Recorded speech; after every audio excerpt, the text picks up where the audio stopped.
Esther 7:8a. והמלך שב מגינת הביתן אל בית משתה היין, והמן נופל על המיטה אשר אסתר עליה.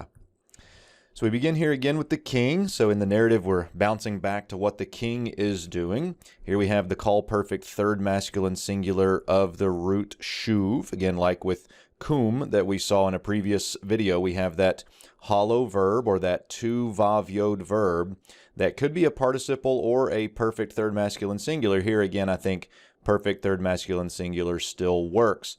In the narrative, the king is fronted for emphasis, but he returned.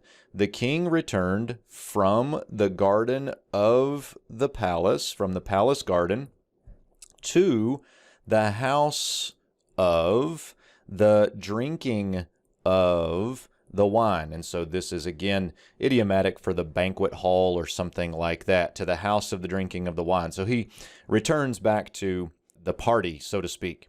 Then we get the vav followed by Haman, and notice now we have the participle. So this is the verbal root nafal, nun pe lamed, and clearly we have participle vowel pointing here. So we're not obscured by the odd two vav yods anymore. We clearly have a participle, and this is fascinating as it relates to the narrative. Now Haman, let me tell you something about him. Again, fronted for focus here. Let me tell you about Haman. He was falling. You hear that durative notion of the participle, was falling, and that brings to the forefront his action of it happening in the moment. So in other words, as the king was returning, this also was happening, and he witnessed it. So we won't get ahead of ourselves here. Haman was falling upon the bed or the couch, and this relative pronoun then refers back to the bed or the couch. It was the one